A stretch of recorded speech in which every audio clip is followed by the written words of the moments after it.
ఒలీవల కొండ. అసలు ఒలీవ అంటే అర్థం ఏంటి? ఒక చెట్టు పేరు. హల్లెలూయా, హల్లెలూయా. ఇప్పుడు బాగా వినాలి. ఒలీవ చెట్లు ఉండే చోటకి యేసు ప్రభువారు వెళ్ళడానికి ఇష్టపడుతున్నారు. ఈ ఒలీవల చెట్లు అర్థం ఏంటంటే, మనకి నోవాహు తాత గారు ఓడ మునిగిపోయి మళ్ళీ తేలిపోయి అరారాతు పర్వతం మీద నిలబడినప్పుడు పావురం తెచ్చిన ఆకు పేరేంటి? ఒలీవ ఆకు. హల్లెలూయా. అంటే అది ఎండున్నా చావదు, చలున్నా చావదు, వెలుగున్నా చావదు, చీకటున్నా చావదు, దానికి చావే, నీరున్నా చావదు. హల్లెలూయా. కొంతమంది అలా వెళ్ళిపోతున్నారే కుర్చీలో కూర్చోడానికి, కాళ్ళెత్తనయా అది ఎవరు కుర్చీ వేసుకోవాలి అవుతుంది. హల్లెలూయా. మనుషుల కట్ట దేవుడి కంటే సుఖానుభవం ఇచ్చింది. దేవుడికే లేదు, దేవుడి కంటే సుఖానుభవం. హల్లెలూయా. నలుగురు బ్యాపులు బయలుదేరారట. శుభ్రంగా హదవది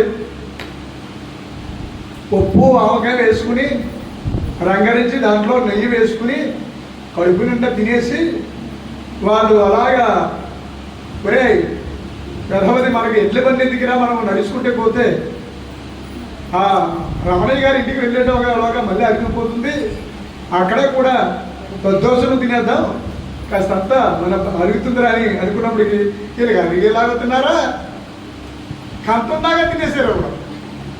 ఎక్కడైనా తినేసారు, ఇవాళ ఏది పెడితే తగిలిలాగా ఉన్నమాట అంతలా తినేసారు. ఇక నీసు మాంసాలు అంటాం మనం, 2 ముక్కలు వేసుకున్నప్పటికీ అయిపోతుంది మనం. అలాగే అసలైన భోజన ప్రియులు ఎవరంటే బ్రాహ్మణులు. వాళ్ళకి సరదాగా మామూలుగా పూట అవ్వాలంటే 2-3 కూరలు ఉండాలి, 5-6 పచ్చళ్ళు ఉండాలి. నేను వెళ్ళాను, నా ఫ్రెండ్స్ బ్రాహ్మణులు కూడా ఉన్నారు కాబట్టి నేను వెళ్ళాను వారింటికి. కూరలు మామూలు రోజులోనే 5-6 కూరలు, 4-5 పచ్చళ్ళు, అవన్నీ తినమంటున్నారు. ఎక్కడ తింటామన్నా? 2-3 కూరలు వేసుకున్నప్పుడు అయిపోతుంది ఇక్కడ, అవునే కదా. కానీ ఈ పొద్దుల్లో ఈ నలుగురు నడుపుతూ ఉండటం వల్ల ఒక కచేరీ వచ్చింది. కచేరీ ఏంటంటారు, ఇలాగ చెట్టు ఉంటుంది కదా, చెట్టు చుట్టూరు వచ్చి ఉంటుంది రచ్చబండ. తీరా చూసి ఆ అరుగు మీద అబద్ధాలు పడిపోయారు. వీళ్ళకి ఏమిటంటే పంచుకుంటే తప్ప చొక్కాలు మాత్రం చెప్పండిలా. బ్రాహ్మణులకి ఏముంటాయి, చొక్కాలు ఉంటాయి కానీ వేసుకోరు వాళ్ళు. ఎందుకని? జంతువు కనబడాలని. మాకు 3వ రాత్రం ఉందమ్మా, ఈ 3వ నయనం ఉంది మాకు, నయనం ఉపనయనం. దీన్ని ఏమంటారు? జంజమే కాదు, ఉపనయనం. అది వేసేటప్పుడు ఏమంటారు? ఉపనయనం చేస్తున్నాం అమ్మాయి మా వాడికి అంటారు, అంటే జంజి వేస్తారు అన్నమాట. నయనము అంటే అర్థం ఏంటి? మీలో ఎవరైనా చెప్తే వాళ్ళకి నేనేమో చేస్తాను. నయనము అంటే ఏంటి? పోనీ ఉపనయనం. కన్ను. నయనము అంటే కాకినాడ నయన ఆసుపత్రి ఉందా లేదా? నయన కంటి ఆసుపత్రి. నయనము అంటే సంస్కృతం, కన్ను అంటే తెలుగు. హల్లెలూయా చెప్పండి. ఉపనయనం అంటే కొంతమంది మా వాడికి 12వ సంవత్సరం వచ్చినప్పటికీ ఉపనయనం చేస్తున్నావు అని అంటారు. అంటే వాళ్ళు 3వ నేత్రము తెరవబడుతుంది వాడికి, అంటే జ్ఞాన నేత్రము తెరవబడుతుంది అని. కానీ క్రైస్తవుడికి మారు మనసు పొందగానే ఉపనయనం జరిగిపోతుంది. ఎప్పుడైతే మారు మనసు పొందుకుంటామో, ఎప్పుడైతే యేసుక్రీస్తు ప్రభువుని ఒప్పుకుంటామో, ఎప్పుడైతే కన్నీరు కారుస్తామో, కన్నీటితో నిన్ను అభిషేకింతును నా ప్రభువా, నా దేవా. కన్నీటితో నిన్ను అభిషేకింతును నా ప్రభువా, నా దేవా.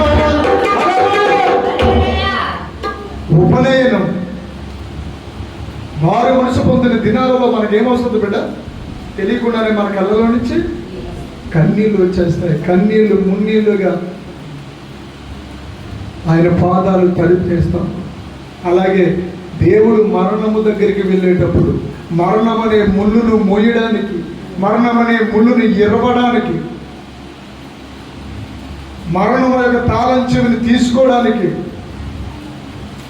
ఏంటమ్మా పెద్దాపురం హల్లెలూయా, మనం మరణం నుండి తప్పించబడ్డానికి దేవుడు ఏం చేశాడంటే హైదరాబాదు సాక్షాత్తు దేవుడే ఏడవడానికి ప్రారంభించాడు. అలా ఏడుస్తూ ఏడుస్తూ ఏం చేశాడంటే బిడ్డ, ఆయన రక్తము చెమట రూపంలో బయటికి ద్రావముగా వచ్చేసింది. భూమి మీద అలాగ శ్రమ పడిన భగవంతుడు ఎవరైనా ఉంటే నాకు చెప్పు, నేను వస్తాను ఆరాధించడానికి. ఎందుకు సాతానుడు భయపడ్డాడో తెలుసా? మానవుడిగా దేవుడు పుడతము ఒక ఎత్తైతే మానవ రూపంలోనే ఉండి మహితుడైన యేసయ్య నిత్య జీవము ప్రజలకు ఇవ్వడానికి, ఏంటండి స్వర్గాన్ని నీకు నాకు ఇవ్వడానికి. ఒక 70 సంవత్సరాలు బతుకుతావో, 80 సంవత్సరాలు బతుకుతావో, 100 సంవత్సరాలు బతుకుతావో, హల్లెలూయా, 120 సంవత్సరాలు బతుకుతావో, ఎన్ని సంవత్సరాలు బతికిన తర్వాత ఎక్కడికి వెళ్ళాలి? హల్లెలూయా, వెళ్ళవలసిన చోటికే వెళ్ళిపోవాలి. హల్లెలూయా. ఒక ముసలావిడ దగ్గరికి వెళ్ళి ప్రార్థన చేయడానికి వెళ్ళాను నేను. ఆవిడ ఎప్పుడు వెళ్ళిపోదామంటే వెళ్ళడానికి ఊడి పడతలేదు నాయన, ఊడి పడతలేదట. ఏంటది? ఆ గూటిలో నుంచేట వెళ్ళిపోదాం అనుకుంటున్నాను కానీ వెళ్ళడానికి ఊడి పడతలేదు. ఏంటే బాబు మామ అని అడిగాను. అంటే నేను చచ్చిపోదానంటే చావురాట్లేదు బాబా అని అడుగుతుంది. హల్లెలూయా. శుభ్రంగా మనవలు మనవరాళ్ళు, మళ్ళీ ఆ మనవలకి మళ్ళీ పెళ్ళిళ్ళు అవ్వడం, మళ్ళీ ఆ మనవలు పుట్టడం, మళ్ళీ ఆ మనవలకి కూడా పెళ్ళిళ్ళు వచ్చేయడం, మరి ఆ పిల్లలు కూడా చాలా తీసుకొచ్చి జీవించడానికి బాధ్యత చూసావా? అంటే ఆ పండు ముగ్గుపోయి ఇది ప్రసవేదన ఎడపడుతుంది, రాలిపోవడానికి ఇష్టపడుతుంది. నెలపడుతుపడే ఊరు ఉంది. ఆ ఊరిలో ఎన్ని తరాలు చూసిందమ్మా? ఏసేపు భార్యని ఇక ఇన్ని లెక్క పెట్టలేక అన్ని తరాలు చూసింది. వయసు వస్తే 100 అడిగింది అనమాట. హల్లెలూయా. చెప్పకూడదు, ఇప్పుడు చెప్తే బలహీనులు చాలా మంది బలపతే చేసుకుంటారు.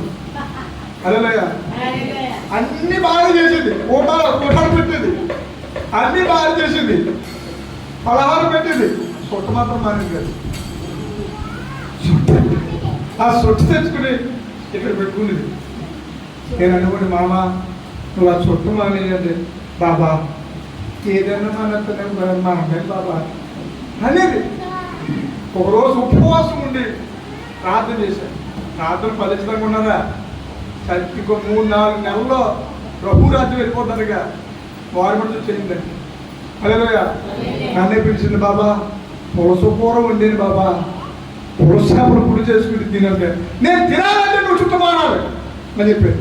చుట్టే కదా అమ్మా అని ఏమంటున్నావు కదా, ఎందుకు వచ్చి చుట్టలేదు ఉండు అని చెప్పి మొత్తం అంతా పిలిచేసింది. లాస్ట్ దాకా కాల్చేసి ఆ చుట్ట మనసు పూర్తిగా కాల్చేసి ఆ చుట్ట గుట్ట ఉప్పు కదా గుట్టంత అది తీసుకెళ్ళి దూరంగా పాడారు. ఎలా అయింది? 3 నెలల తర్వాత పర్లోక రాజ్యం వెళ్ళిపోయింది. సంపూర్ణంగా మారు మనసు పొంది వెళ్ళింది. దేవుడికి స్తోత్రం చెప్పండి. తర్వాత వచ్చిన ఒలీవల కొండ గురించి చెప్పాను. ఒలీవల కొండ ఆ చోటు చేరి ఆయన వారితో మీరు శోధనలో ప్రవేశించుకుంటున్నట్లు 22 తరువాత ఇప్పుడు ఎన్నో చెప్తున్నావు లూకాసు వార్త రైట్ 39. తరువాత ఒలీవల కొండకు పూర్తిగా చదువు. అక్కడ ఒలీవల కొండకు వెళ్ళగా శిష్యులను ఆయన వెంట వెళ్ళిరి. ఆ చోటు చేరి చదువమ్మా.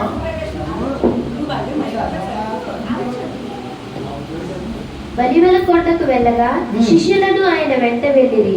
ఆ చోటు చేరి ఆయన వారితో, మీరు శోధనలో ప్రవేశించకుండానట్లు ప్రార్థన చేయుడని చెప్పి వారి యొద్ద నుండి రాతివేత దూరకు వెళ్ళి మోకాళ్ళుని, తండ్రి, ఈ గిన్నె నా యొద్ద నుండి తొలగించుటకు నీ చిత్తమైతే తొలగించుము. అంటే గెత్సెమనే పదం కూడా వచ్చిందా లేదా? స్తోత్రం చెప్పండి. ఇప్పుడు యోహాను సువార్త 18వ అధ్యాయం 1వ వచనం చదవండి. యేసు ఈ మాటలు చెప్పి తన శిష్యులతో కూడా కెద్రోను వాగు దాటిపోయాను. అక్కడ ఒక తోట ఉండెను. అదిగో చూడండి, దేవుడికి స్తోత్రం. హల్లెలూయా. అక్కడ ఒక తోట ఉండెను. పేరు చెప్పకపోయినా ఆయన ఏమన్నాడు? తోట ఉండెను. ఏ వాగు దగ్గర? కెద్రోను వాగు. అంటే నీరు ప్రవహించే ఆ చోట ఒక తోట ఉంది. ఆ తోటలో దానిలోనికి ఆయన శిష్యులతో కూడా వెళ్ళాను. హల్లెలూయా. వీళ్ళ వాక్యం అయిపోయింది. చివరిగా చెప్పేది ఒకే ఒకటి. హల్లెలూయా. చెప్పండి. హల్లెలూయా. లోక రక్షకుడు ఒక చోటును ఆయన వెతుక్కున్నాడు. తోట తోట తోట గెత్సెమనే తోట. ఆ తోట పేరు ఏంటంటే ఒలీవల కొండ. భక్తులు నలుగురు 4 రకాలుగా చెప్పినా అక్కడ కనబడుతున్న తోట ఇది సజీవమైన తోట. హల్లెలూయా. ఈరోజు నీకేం చెప్తున్నా తెలుసా? నీవు ఎవరైతే విశ్వాసంగా ఉంటారో వాళ్ళతో మాత్రమే సహవాసం చేయడానికి వెళ్ళాలి. ఎవరైతే ప్రార్థన పరులుగా ఉంటారో వారితో మాత్రమే నువ్వు షేక్ హ్యాండ్ ఇవ్వాలి. హల్లెలూయా. హల్లెలూయా చెప్పండి. అలాగే ఉపవాసం ఉండేవాళ్ళు, ప్రార్థనతో ఉండేవాళ్ళు, ప్రవచనాలు చెప్పేవారు, ఆమేన్, ఆత్మల భారం కలిగిన వారు, అలాంటి స్థలంలోనికి నువ్వు వెళితే నువ్వు నిత్యము ఒలీవల కొండలాగా ఉంటావన్నమాట. ఒలీవల తోటలాగా ఉంటావు. అక్కడికే యేసు పరుగులు తీసుకుని వస్తాడు. యేసు వచ్చే స్థలం పేరే నిత్యత్వము, ఒలీవల కొండ. ప్రార్థన చేసుకుంటా, ప్రభువా నన్ను నీ కొండలాగా మార్చువా. నేను ఒలీవల నూనెలాగా మారిపోవాలి, ఒలీవల ఆకులాగా మారిపోవాలి, ఒలీవల తోటలాగా నేను మారిపోవాలి.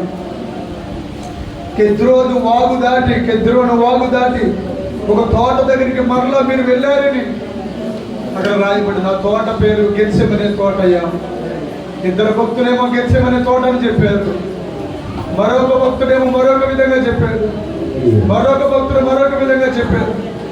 ఏది ఏమైనప్పటికీ జీవము గల తోటలోనికి వెళ్ళి నువ్వు ప్రార్థన చేసావయ్యా. ప్రార్థించే మహాదేవుడు అయ్యా, నీకు వేలాది వందనాలు. త్వరగా వచ్చేస్తున్నావు బాబు. మాలో ఎన్నో లోపాలు ఉన్నాయ్యా. మాలో అందరిలో లోపాలు ఉన్నాయి తండ్రి. అయినప్పటికీ మమ్మల్ని ఎన్నుకున్నావు. అనండి. మమ్మల్ని ఎన్నుకున్నావు. గట్టిగా అనండి, మమ్మల్ని ఎన్నుకున్నావు. ఒకసారి గట్టిగా ఏకకంఠంతో చెప్పండి, మమ్మల్ని ఎన్నుకున్నావు. ఇంకోసం గట్టిగా, మమ్మల్ని పిలుచుకున్నావు. మమ్మల్ని పిలుచుకున్నావు. మాలో విశ్వాసం నాటావు. నీ మీద ఆధారపడేటట్లుగా చేశావు. అద్భుతం చేశావు. నీకు వందనాలు ప్రభువా, వందనాలు తండ్రి.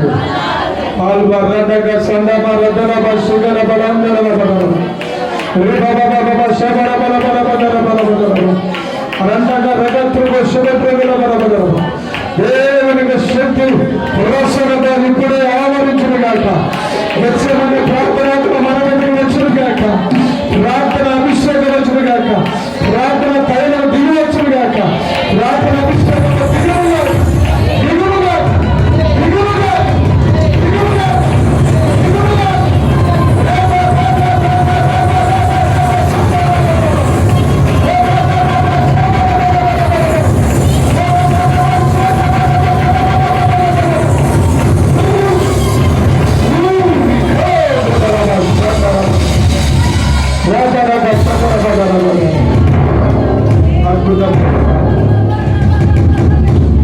యేసు నామములో మీ గుడి మీ గుండెల మీద పెట్టుకోండి.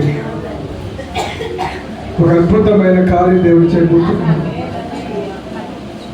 ప్రభు నాతో చెప్పమంటున్నాడు, నువ్వు చనిపోవు, నీకు మరణం రాదు,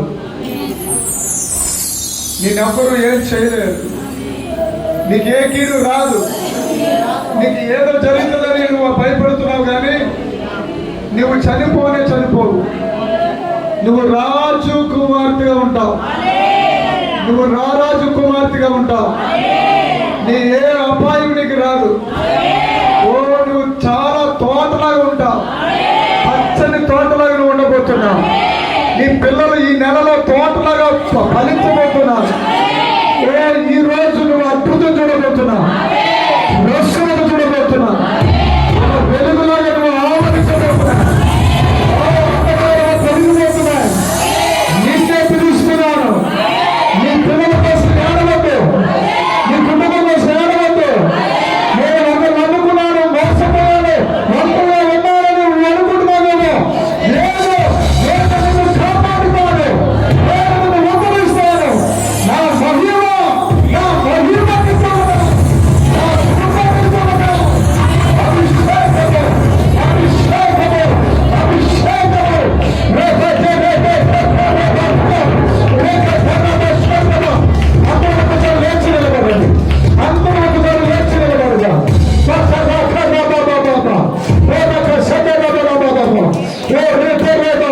రెండు చేతుల పైకెత్తి హల్లెలూయా హల్లెలూయా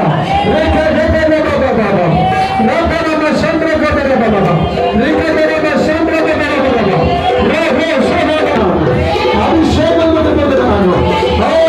మీకు ఏ కీడు నేను పొందుతున్నాను, మీ పిల్లలు మానబోతున్నారు. ఒక బలమైన అభిషేకము ఇప్పుడే దేవుని శక్తి మిగులుతున్నాయి, దేవుని ప్రశంసిస్తున్నారు.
నాకు వేదరించి వస్తున్నారు. ఒక కుటుంబం వచ్చింది, ఈ అప్పులు తీరబెట్ట, మనం చనిపోదాం, నేను చచ్చిపోతాను, నేను ఊరు చూసి ఎక్కడికైనా వెళ్ళిపోతాను, నా వల్ల కాదు, ఈ బాధ నేను భరించలేను, ఈ బాధ నేను సహించలేను. ఒక మూలకి వెళ్తే ఇంకొక మూల, ఇంకొక మూలకి వెళ్తే ఇంకొక మూల, ఎవరిన వెళ్ళి చేతులు చదువుతున్నారు, నాకు ద్వారాలు మూతపడిపోతున్నట్లుగా ఉన్నాయి. ఎవరా మనిషి ఎదరకనండి. ఇప్పుడు నేను ప్రార్థన చేస్తాను. ఇక్కడ ఎవరైతే అప్పులతో బాధపడుతున్నారో ఇప్పుడు ఎదరకరండి. ఇప్పుడు నేను ప్రార్థన చేయబోతున్నాను. ఏమని దేవుడు మిమ్మల్ని ఇక్కడ ఇంకా చాలా మంది ప్రేరేపిస్తున్నాడు. ప్రేరేపించబడిన వారు ఎదరకరండి. ప్రేరేపించబడుతున్న వాళ్ళు రండి ఎదరికి. ఈ రోజుతో నీ అప్పులు తీరిపోవాలి.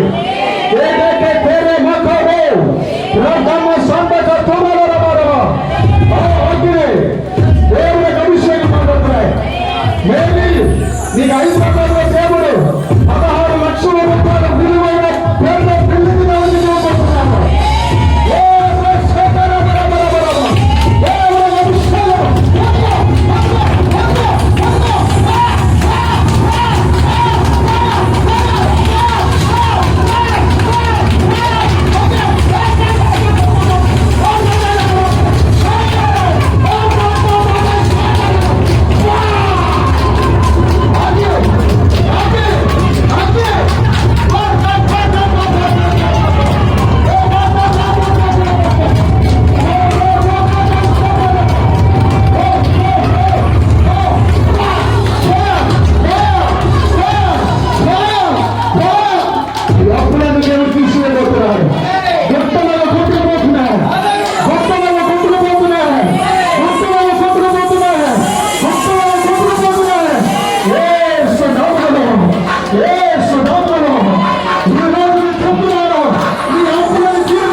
అభిషేకం, ప్రశాంతత అభిషేకం. నేను చాలా బలమైన అభిషేకంతో మీతో మాట్లాడుతున్నాను. తట్టుకోలేని అభిషేకం. ఓ మీరు విడుదల, ఇప్పుడే విడుదల చేస్తున్నారు. ఒక తల్లి ఏడుస్తుంది, తన కుమారుడు త్రాగుడు మారుతాడలేదండి. ఒక భార్య ఏడుస్తుంది, నా భర్త మారుతాడలేదండి. ఇక్కడే ఉన్నారు, ఇక్కడ ఉన్నారు ఖచ్చితంగా, నా భర్త మారుతాడలేదండి. నిజమా కదా? నిజమా కదా? చెప్పండి కొట్టి దేవునామాన్ని మహిమపరచండి. మీ ఆర్థిక సమస్యలు మీ భర్త గురించి కూడా చాలా స్థితిస్తున్నాం. అవునే కదా? చెప్పండి కొట్టి దేవునామాన్ని మహిమపరచండి. హల్లెలూయా. మీ భర్త గారి గురించి మీరు ఆలోచిస్తూ హల్లెలూయా. ఎప్పుడైనా చెప్పండి కొట్టి దేవునామాన్ని మహిమపరచండి. దేవుడు పలుకుతున్నాడు. ఇంకా ఇక్కడ ఉన్నారు చాలా మంది. నీ కుమారులు మాట వినలేదని చాలా మంది దుఃఖంతో కనబడుతున్నారు. పరిశుద్ధమైన ఇక ఒక 12 రోజుల్లో మీ భర్తను, మీ కుమారులు దేవుడు మార్చివేయబోతున్నాడు.